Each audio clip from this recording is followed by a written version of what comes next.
Bom, pessoal, vamos lá. Tive um probleminha técnico ali. Bom, então o que que acontece? Continuando, né, o texto, né, nossa aula. A pessoa lá no outro lado do mundo, ele pode ler pelo menos o resumo. Se ele não interessar, ele deixa de lado seu artigo. Se ele interessar, ele pode, tá? Em determinado momento, hoje você tem o Google Tradutor, tem várias outras ferramentas de tradução e tal. Ele pode perder mais tempo para traduzir seu artigo. Se for uma coisa dentro da área que ele deseje, ele vai buscar a tradução do seu artigo, tá? Bom, então vamos lá. Depois do abstract vem o que? As keywords. Tá? O abstract é a mesma coisa do resumo. As keywords são a tradução das palavras-chave. Tá? Então, a importância aí é a mesma coisa das palavras-chave, só que agora também internacional. Né? Então você pode ter pesquisadores do mundo todo acessando seu artigo. Então, quanto palavras-chave mais abrangentes, né, que busquem aí a pessoa, você consegue ter uma visualização melhor do seu artigo, tá? Bom, vamos para outra parte agora. Terminada então essa parte, são os elementos pré-textuais, tá? Então, o título, os autores, os resumos são elementos pré-textuais. Agora nós vamos entrar nos elementos textuais, tá? Que são os elementos do artigo em si. O próximo passo agora do artigo vai ser o que? A introdução, tá? A introdução, pessoal, qual que é a função da introdução? A introdução, como o próprio nome diz, é introduzir o assunto para quem vai ler o artigo. Então, por exemplo, se eu sou pesquisador, eu peguei um artigo de vocês, aí ele viu o título, né? Vi os autores também, isso é uma coisa que é interessante também nas áreas, né? Então, às vezes você vê um determinado autor, vamos supor, eu vou lá, pego um artigo de fitopatologia, eu vejo lá o nome Zambolin. O Zambolin é um grande autor na área de fitopatologia. Então eu falo assim, bom, os trabalhos dele eu já conheço, mais ou menos me encaixa, eu vou continuar lendo. Ou, não, não é bem isso aqui, eu estou procurando um trabalho mais de fitotecnia. Então eu vou no trabalho lá sei lá, de milho, né, de um outro pesquisador. Aí você vai procurar um outro pesquisador dessa área, tá? Ou eu vou procurar um trabalho de genética. Aí eu vejo lá o nome Magno Pato Ramalho.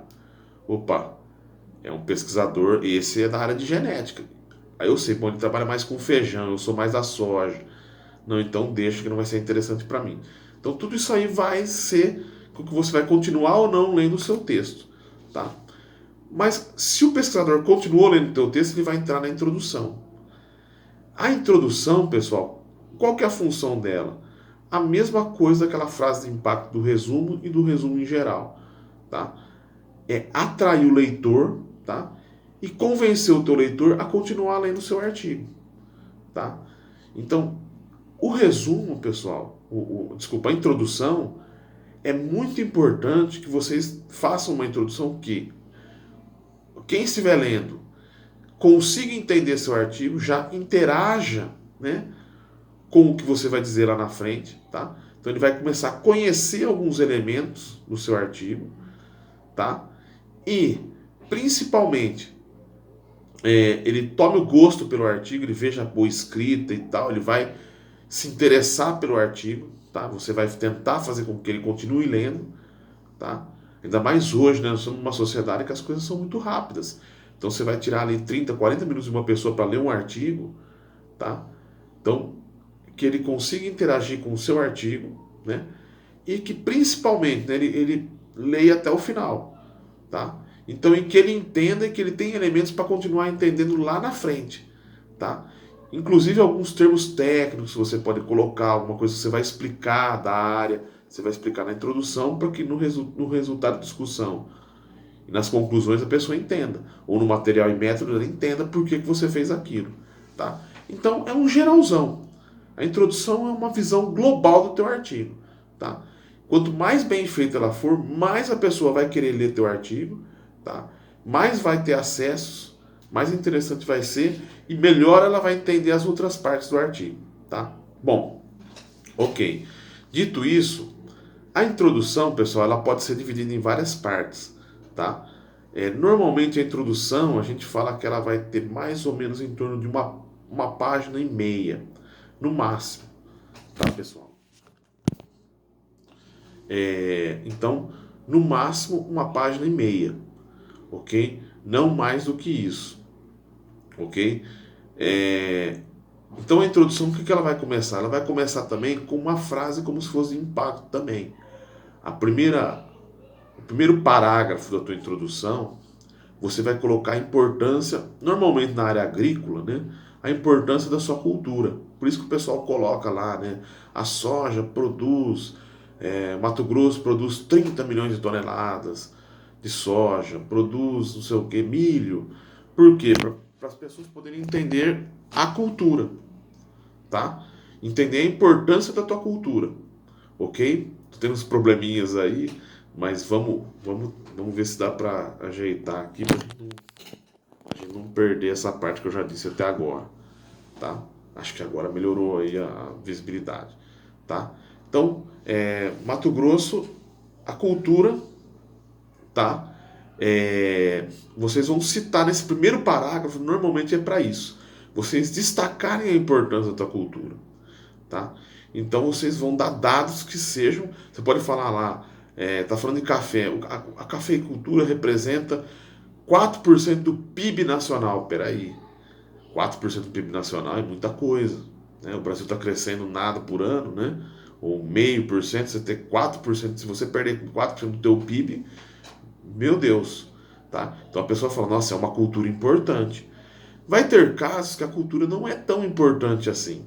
Então vamos supor, eu estou trabalhando com a cultura da abobrinha, né? A cultura da batata doce, tá? Você não vai buscar essas informações, talvez não seja interessante, tá? Você vai buscar outras formas de destacar a sua cultura. Se você chegar lá e colocar a cultura da batata doce representa 0,0002% do PIB nacional, o pessoal vai olhar e falar, essa cultura não tem interesse nenhum. Mas se você falar assim, a cultura da batata doce, ela é a base da alimentação de muitas famílias do Brasil, pequenos produtores. Se você achar algum dado, sei lá, 50% dos pequenos produtores têm batata doce na propriedade, precisam, alimenta a população e tal. Você começa, tá, a entender a importância da tua cultura. Então, o primeiro parágrafo é basicamente para isso. E normalmente você vai se embasar em quê? Muitas vezes em dados, né, de institutos nacionais, de institutos internacionais, para quem buscar é interessante também, se você for publicar o teu trabalho numa revista internacional, tá? Então esse primeiro parágrafo é para destacar a importância da cultura, do que você está trabalhando e tal, ok? No segundo parágrafo em diante, né, o que é uma coisa muito importante, muitas vezes as pessoas ficam muito tempo dentro da introdução falando da cultura, tá? Lembre-se que tua introdução tem que ter no máximo uma página e meia, tá? E que isso não é o mais importante. Essa parte é só para dar para vir a fazer com que uma pessoa se localize da cultura, a importância da tua cultura, entender a importância da cultura que você está trabalhando, mas não é o todo, tá? Então o que que você vai fazer, tá? Você vai no segundo parágrafo já começar a falar um pouquinho dos problemas, tá? Então, no segundo parágrafo você já começa a falar assim, bom, cultura da soja, foi no primeiro parágrafo falou da cultura da soja, no segundo você vai falar o quê? Apesar da importância da cultura da soja, inúmeras doenças, né? A cultura apresenta grande severidade de doenças ou tem problemas aí na a questão nutricional, a questão de adubação, ou pragas, tá? Ou perdas de pós-colheita, você vai começar a falar. Então, a cultura da soja, apesar da sua grande produtividade, ela perde tantos por cento de pós-colheita, por exemplo. Né? Em torno de 0,5% hoje no Brasil, né? Pouca coisa, mas você pode falar, mas 0,5% em cima do que é produzido é muita coisa, tá? Então, você vai começar a destacar os problemas. Então, a cultura é uma cultura importante, porém, existem pragas que atacam a cultura, que promovem perdas. Né? Você vai começar a falar no segundo parágrafo. A partir do terceiro parágrafo, você já vai começar a falar sobre as soluções atuais que existem para aquela cultura. Então, por exemplo, no segundo parágrafo, vamos supor que você falou lá da cultura, falou, por exemplo, da ferrugem da soja. No terceiro parágrafo, você já vai colocar a ferrugem da soja, apesar da perda que tem, atualmente são utilizados fungicidas, esses fungicidas têm tanto de eficiência, são testados assim, ou a adubação de potássio, de fósforo é utilizada assim, faz adubação a lanço, aí você vai falar, vai situar sobre como é feito hoje a solução desse problema, tá? O quarto e o quinto parágrafo, isso é aproximado, tá, pessoal? Tem pessoas que às vezes gastam um pouquinho mais de parágrafos, tá? Isso é uma coisa bem aproximada. O quarto e o quinto parágrafo, vocês podem continuar falando, né, dos danos e tal, e situar a situação atual das soluções atuais, tá? Então vocês vão falar, hoje usa-se fungicidas, 4 de fungicida, 5, uma de inseticida, 2, tem-se a tecnologia BT, o RR, tá? Então vocês vão situar da cultura. Então, até agora vocês falaram o quê? Da problemática, tá? E começaram a falar um pouquinho da solucionática que existe atualmente, tá? Então, a introdução serve muito para isso, pessoal. Vocês vão falar da problemática e da solucionática, né? Eu até brinco em aula que eu falo que não é da época de vocês, é da minha época, que tinha um jogador de futebol que chamava Dadá Maravilha, né? Então, o Dadá Maravilha sempre falava, né? Tinha uma frase de impacto, né? Ele tinha várias frases de impacto, né? Ele era um jogador que adorava fazer frases, né? Ele até tinha uma que ele falava que tem 3 coisas que param no ar, né? Beija-flor, helicóptero e Dadá Maravilha quando vai cabecear, né? E ele tinha uma frase que eu gosto de usar bastante na metodologia, que ele falava assim: não me venha com a problemática que eu venho, não me venha com problemática que eu tenho a solucionática, tá? A introdução é isso. Vocês vão fazer a problemática, vão falar do que tem solucionado hoje, tem de soluções, né? Quarto, quinto até sexto parágrafo, tá? E depois vocês vão colocar um sétimo e oitavo, ou sexto, sétimo e oitavo, parágrafos do quê? A solução que vocês vão dar, tá? Buscando se tiver outros autores que te falaram isso aí. Importante, pessoal, a introdução cita-se e cita-se muito, tá? Você vai sempre citar outros autores, fazer as citações. Por isso que eu falo, aqui é o texto mesmo, né? São citações. No resumo você não cita nada, tá? A partir de agora começam as citações, ok? Então, a partir dali do sexto, sétimo parágrafo, ou alguns mais cedo, quinto parágrafo, vocês vão começar a dar a solução que vocês vão fazer. Então vocês vão falar, olha, fungicidas, então utiliza-se 3 ou 4 e tal, e se tem proposto isso e tal, e eu proponho isso, tá? E ao final da introdução, o que vocês vão fazer? O objetivo, tá? Que é literalmente o que vocês vão fazer, tá? Então, diante de tudo que foi exposto até agora, né, o objetivo do trabalho será determinar, avaliar, estudar, né, pesquisar. Tem vários verbos aí, né, que a gente mostrou um pouquinho nos projetos, a mesma coisa aqui para um artigo, tá? Os verbos de ação. Então, fez-se, né, lembrando sempre que o artigo é sempre no tempo passado, tá? Então, determinou-se, tá? Vai se determinar o controle, o efeito do fungicida, o aumento de produtividade pela adubação. Então, sempre assim, tá? Introdução vai ser sempre nesse sentido, tá? Então, só recordando para vocês, a introdução começa com uma frase de impacto, frases que atraiam, tá, o leitor. Sempre lembrando, tem que ser uma leitura que atrai o leitor. Mas não só atraiam, informe o leitor, porque vocês têm que ver que às vezes tem pessoas que são de áreas correlatas e que vão estar lendo teu artigo e vão querer citar teu artigo, tá? Tem pessoas que podem estar começando como pesquisador, tá? Então vai estar lendo ali a tua introdução. A introdução é o momento que vocês vão ter de explicar. Olha, tá? O meu trabalho é assim, vai ser feito assim, né? Hoje você tem isso, a gente está propondo isso e o nosso objetivo é esse, ok? Com isso vocês vão estar fechando a introdução.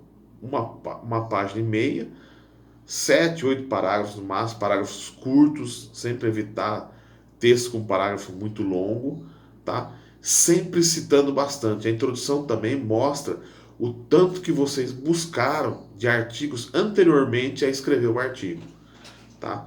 Então isso é muito importante. Vocês vão estar buscando aí as citações de artigos anteriores. Vou estar tudo, muita coisa na introdução, tá?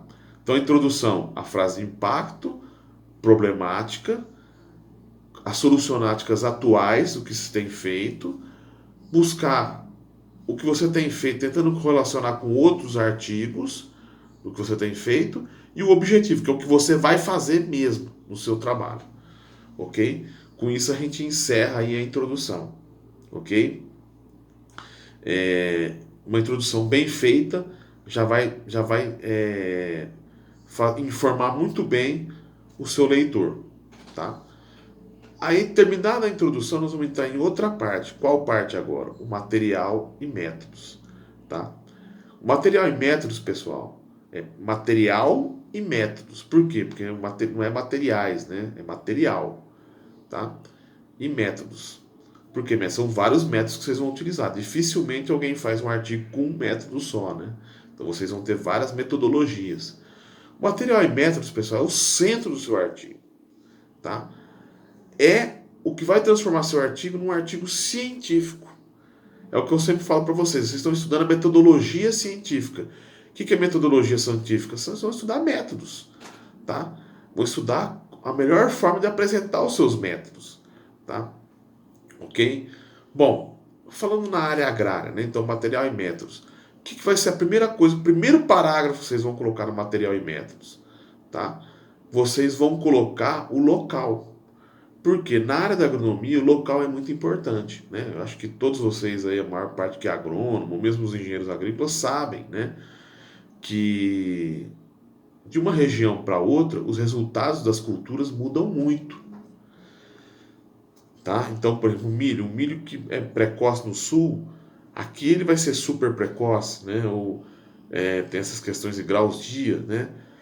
O metabolismo da planta, a gente tem que lembrar que está no ambiente, tá? Então a primeira coisa que vocês vão colocar é a localização do seu experimento. E fazer uma localização mais próxima possível, tá? E que a pessoa consiga saber onde você fez o seu experimento mesmo. Ainda mais atualmente que a gente tem ferramentas de Google Mapa e tudo mais. Hoje, latitude e longitude, você tem que colocar o ponto onde foi o seu experimento mesmo. Tá? Tem gente que às vezes vai lá no Google, acha lá um ponto, mas aquela coordenada geográfica é da cidade, não da onde é o experimento. Então, às vezes tem um erro ali de metros até quilômetros. Então, isso não é interessante, tá? Então, o que vocês vão fazer? Vocês vão colocar o ponto, tá? Vão falar lá que foi feito, o trabalho foi feito na Universidade Federal de Lavras, ou de Minas Gerais, ou de Mato Grosso, onde vocês estiverem, tá? Vou colocar lá Campos de Sinop e tal. Ou se foi feito na fazenda, aí vocês colocam que foi feito numa área comercial, tá? As margens, né, de uma BR, tá? Vocês podem colocar isso, tá? E coloca as coordenadas geográficas. É interessante que a pessoa localiza e ela pode localizar o clima, tá? Outra coisa, a gente cita, né, a classificação climática, né, de acordo com Köppen, né? Köppen e Jaeger, né? Normalmente a gente acaba fazendo essas citações aí, tá? E a gente pode descrever um pouquinho o clima e classificar o clima. Então a pessoa vai olhar e, pô, o clima é assim, o clima é assado, aí fica uma coisa mais padronizada, ok? Bom, colocou o local, colocou o clima, o que mais vocês vão fazer ali naquele primeiro parágrafo ali, né? Vocês podem falar um pouquinho também do teu solo, se você achar que tiver necessidade ali naquele ponto, ok? Bom, depois de que falou dessa questão da classificação e tal, vocês já podem colocar imediatamente, algumas pessoas preferem colocar o solo, né? como eu falei para vocês, já fazer alguma classificação de solo, tal. Eu já prefiro colocar no segundo parágrafo já o delineamento experimental. Então, meu delineamento foi em blocos casualizados, com 4, 5, 6, 3 repetições, tá? E depois vocês vão falar o esquema estatístico, né? Então, os tratamentos, e vão descrever seus tratamentos. Se são tratamentos quantitativos ou qualitativos, tá? Então vocês vão fazer isso aí também. É quantitativo, é qualitativo? Como é que é teu tratamento, né? Vocês vão descrever eles ali, tá? Depois vocês vão descrever as parcelas, tá? Fechando assim o teu delineamento total ali do experimento, tá? Então sempre lembrando, o delineamento tem que estar logo lá no começo, logo após a localização e o clima. É o segundo parágrafo, já vem o delineamento. Tem gente que às vezes coloca o delineamento lá no final do material em metros. Aí fica muito perdido, tá? Então o delineamento é sempre logo após o clima mesmo, já é bem rápido. Depois, pessoal, vocês já vão colocar aí sim as classificações de solo. Então, por quê? Fez o delineamento, aí você já vai começar a fazer ações que você fez no experimento. A gente sempre faz o material em metro de acordo com o tempo, tá? Então vocês têm que pensar sempre na sequência cronológica. A primeira coisa foi o clima, né, o local, né? Vocês escolheram o local, isso não tem como mudar, tá? Vocês definiram o delineamento, normalmente vocês vão definir com os seus orientadores, não é isso? Cronologicamente é isso que vocês vão fazer. Terceira coisa que vocês vão fazer normalmente, vocês vão fazer o quê? Amostragem de solo. Vão pegar um trato, vai pegar uma sonda, amostra o solo, tá? E leva para o laboratório. Então vocês podem colocar isso no material em metro. Foi feita a amostragem, amostrou-se 5 pontos, 10 pontos, vocês vão colocar ali, tá? E logo depois já podem colocar a sua análise de solo, tá? Quanto mais completa, beleza. Tem pessoas que preferem só descrever isso de forma escrita, como texto. Tem pessoas que colocam a análise de solo como uma tabela, tá? Aí de acordo com a revista, com o interesse, se for da área de solos e tudo mais, tá? Bom, descrever o solo, qual é o próximo passo, né? Vocês vão falar da semeadura, da tua cultura, tá? Tudo em sequência cronológica, sempre se preocupando com a sequência cronológica, tá? Vocês vão começar a falar do trato sem falar da semeadura, tá? Então fala da semeadura, né? O semeio da cultura, os tratos culturais, adubação, que vocês vão fazer, adubação de base. Se vocês fizeram, por exemplo, a calagem, vem primeiro do que a semeadura, né? Então fala primeiro que foi feita a correção do solo, né? Com a análise de solo a pessoa pode ver, foi feita, foi bem feita, foi mal feita, né? Uma adubação que você fez antes do plantio, alguma coisa assim, a semeadura, tá? Ou o plantio da muda, ou semeadura da semente, tá?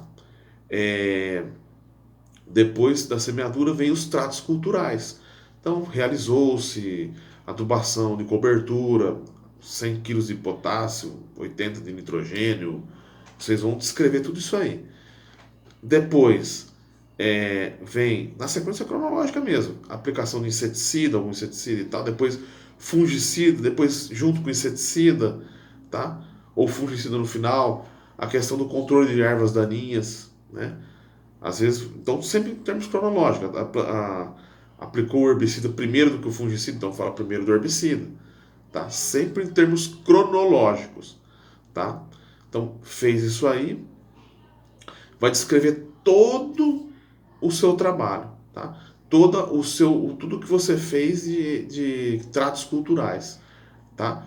Semeadura, tratos culturais, ok? Após os tratos culturais, vocês vão começar a falar do delineamento, falar dos tratos culturais, não é isso? Terminada essa parte de tratos culturais, o que vocês vão fazer? Vocês vão fazer agora, vão falar das suas variáveis que vocês vão analisar, tá? Então vocês vão descrever as variáveis. Bom, quais variáveis? Altura. Então como foi feita essa altura? Utilizou uma trena, tá?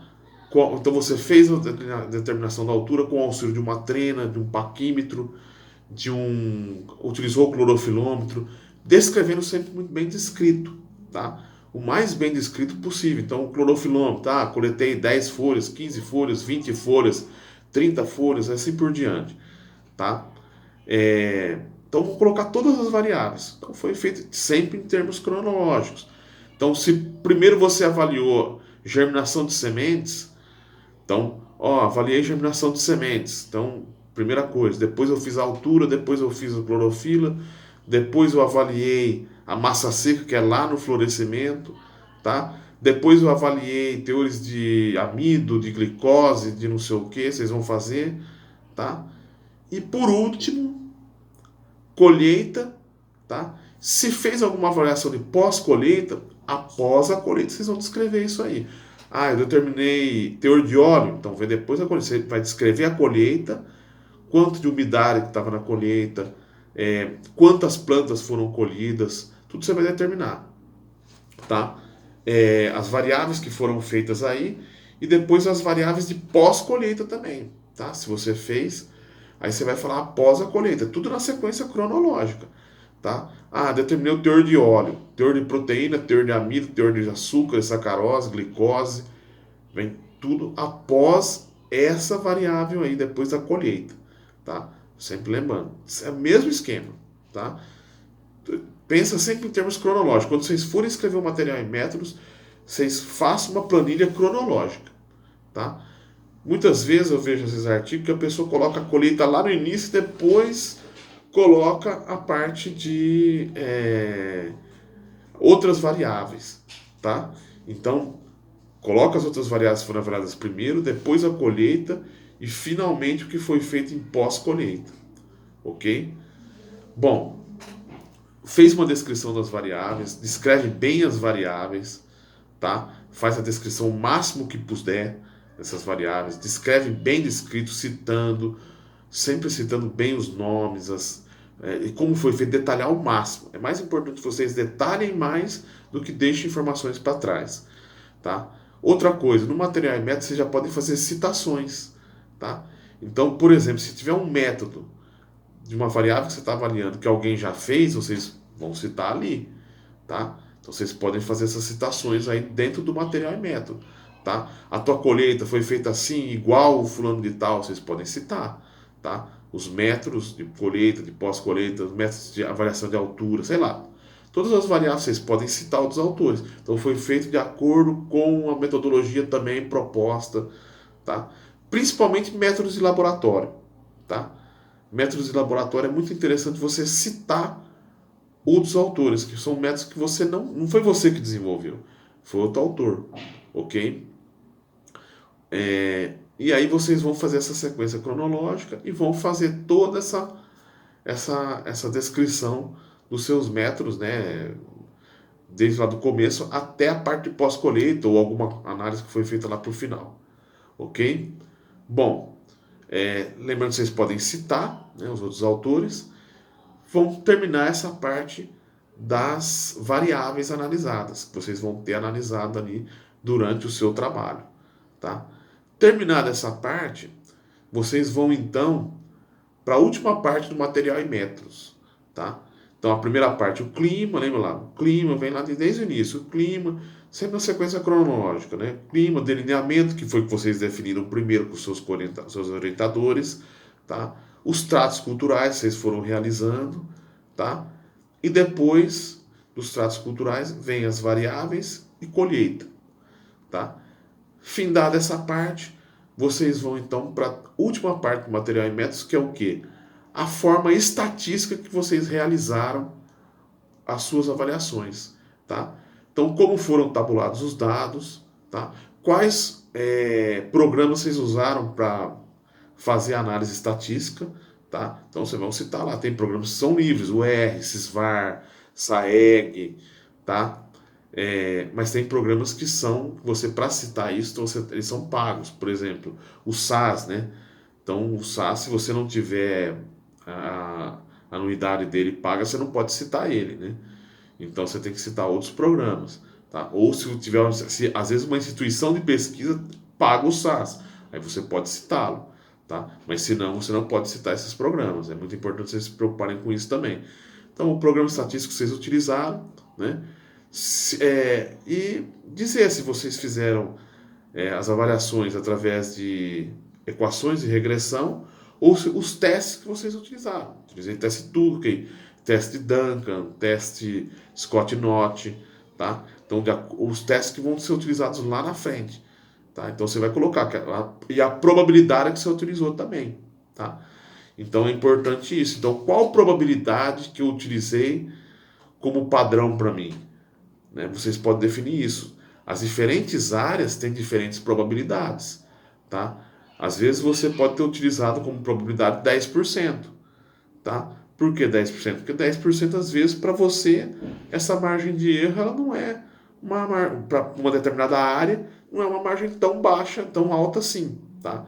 Então, por exemplo, a gente está vendo aí o caso do coronavírus, né? O que acontece? Os remédios vão passando por testes. Qual a probabilidade do teu remédio não ter, né, o efeito desejado? Na área médica é 0,25, 0,5%. Então você tem que ter 99,5% de acerto, né, daquele fenômeno ocorrer, tá? Então isso vai nesse ponto do teu artigo. Ah, mas eu considerei 5%. Então você tem que colocar lá que você considerou como probabilidade dos seus fenômenos 5%, tá? Porque a minha área aceita assim. Normalmente as áreas acabam aceitando nesse sentido aí essa probabilidade, tá? Tem áreas que são mais rigorosas, como eu falei para vocês, a área médica, a área farmacêutica, tem áreas que são menos rigorosas, como por exemplo a área de agrárias. Não que sejam áreas que são menos importantes ou que acabam os resultados você não pode confiar, você confia, né? Mas eles, até pela característica da área, acaba aceitando 95% de confiança, 5% de chance de ter um erro, né? Do teu resultado não ocorrer no campo da mesma forma. Tá? Então você teria esse pequeno erro. Se você não acha que 5 é muito, vamos considerar lá 1%.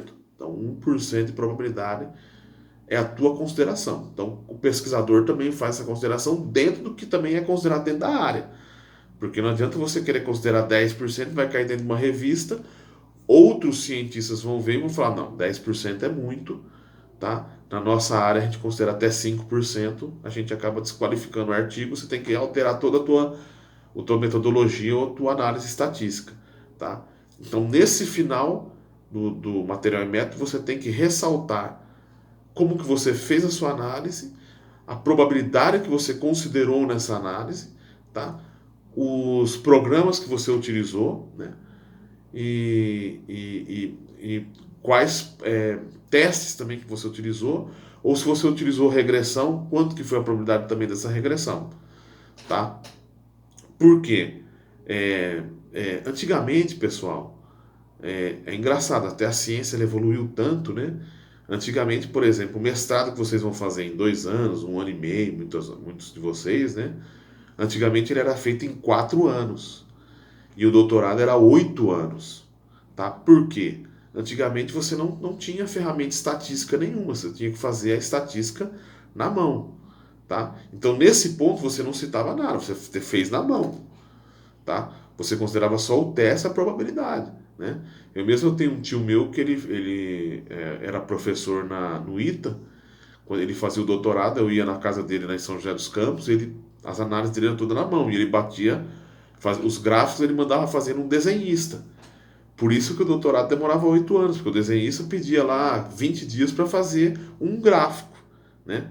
Hoje um gráfico em 40 minutos vocês vão estar fazendo, no máximo. Né? Ou até menos, né? Hoje a gente tem o Excel, tá? Então as áreas evoluíram demais, tá? Então, por isso que eles pedem isso aí, a probabilidade, e pedem também essa questão dos testes, quais testes que vocês utilizaram. Eles tinham que fazer os testes todos na mão, por exemplo, tá? Então demorava-se tempo demais. E com a máquina de escrever, errava uma folha, tinha que apagar, né? Então ia lá, ele tinha um quarto lá que era cheio de papel jogado para cima e para baixo, perdia muito papel, perdia muita coisa, então era outro tempo, né? Mas hoje vocês vão citar aí os testes, tá? As probabilidades de vocês é muito mais rápido, né? E vão citar lá as equações, se foi quantitativo, você pode colocar, sendo quantitativo, você fez as regressões e considerou 5% de probabilidade nas regressões. Sendo qualitativo, você fez o teste Tukey, Duncan, Scott-Knott, os testes que você vai considerar ali, tá? Lembrando sempre, a estatística é uma ferramenta, tá? Ela não pode travar vocês, tá? Então, é uma ferramenta que vai auxiliar no quê? Na confiança dos seus dados, tá? Essa maior ou menor confiança vocês vão dar nessas probabilidades aí, ok? Bom, pessoal, eu vou até essa parte do material e método, por quê? Eu quero que vocês façam uma análise bem rigorosa dos artigos que vocês leram. Diante disso aqui que eu passei até agora, né, até o final do material e métodos, vocês vão pegar o artigo e vão ver se o artigo que vocês estão lendo está casando mais ou menos com o que eu estou falando com vocês. Se for uma revisão, é um pouco diferente, né? Como eu falei para vocês, a revisão é mais uma. É dividida só em 3 partes, né? O desenvolvimento do trabalho, as conclusões suas ali e uma introdução sua, tá? Outras áreas também podem ser diferentes, né? Como eu sou da área de agrárias, eu estou seguindo mais esse padrão de ciências agrárias. É uma receitinha de bolo que eu faço, tá? Mas vocês vão pegar esse vídeo meu, né? Eu vou mandar também vou mandar os artigos. Na verdade, vocês vão com o próprio artigo, com esse vídeo, vocês vão comparando o que tiver no artigo com o vídeo que tem aqui, tá? Vai ter algumas alterações, cada pesquisador escreve de forma diferente, mas no geral vai ser mais ou menos isso que eu coloquei para vocês, tá? Essa sequência cronológica todos vão estar seguindo. Se não seguiu, muitas vezes foi algum erro que passou, tá? Lembrando que revistas são feitas por pessoas, tá? As revistas mais conceituadas têm menos erros, mas também tem erros, tá? Se eu pegar os artigos, a minha dissertação, se eu pegar lá atrás, eu vou pegar um monte de erro, porque nós vamos crescendo como pesquisador, né? A gente vai aprendendo, vai discutindo, vai aprendendo os assuntos e vai crescendo como pesquisador, tá?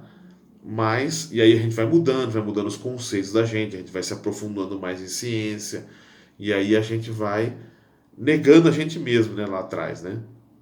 Então o que vocês vão fazer agora, né? Vocês vão pegar o artigo que há 2 semanas eu pedi para vocês lerem, né, de forma crítica, e vão ver se está casando com o que eu estou colocando para vocês. E vocês vão fazer a crítica de vocês de acordo com o que vocês viram aqui nesses textos, nesse vídeo, né? Nessa aula de hoje, tá? Diante disso, vocês vão olhando e vão até o final do material e método, tá? O material e método, quanto que ele ocupa de espaço, né? Normalmente, o primeiro parágrafo é do clima, o segundo parágrafo, se alguém quiser colocar uma classificação do solo, terceiro parágrafo, ou segundo ou terceiro parágrafo, delineamento estatístico, tá? Se for muito grande, muita coisa para falar, vocês dividem em 2 parágrafos, mas normalmente um parágrafo, tá? Os tratos culturais, né, semeadura e tratos culturais, 1 a 2 parágrafos, tá? Se você colocar a tabela do solo, você já vai colocar antes, lá logo depois do delineamento, mas se não vai ser escrito também antes dos tratos culturais, com 1 parágrafo, tá?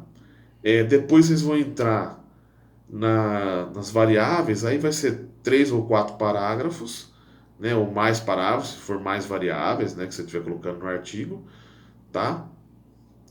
E depois, mais na frente lá, você vai ter 1 ou 2 parágrafos com a estatística, tá? Seria mais ou menos isso aí. O delineamento estatístico, essa parte de material e método, também você vai tentar ser o mais específico possível, mas sem ser muito cansativo, né? Vamos dizer assim. Em torno aí de 2 páginas, 3 páginas no máximo, tá? O material e método pode ser um pouco maior se você descrever um pouco mais e tal, mas é nessa quantidade aí. E aí os parágrafos você vai seguindo essa sequência que eu passei para vocês, ok? Então agora peguem os artigos de vocês, vendo esse vídeo e vão fazer uma análise crítica do artigo que vocês escolheram para ler lá 2 semanas atrás, ou algum artigo que vocês vão estar fazendo aí, ok?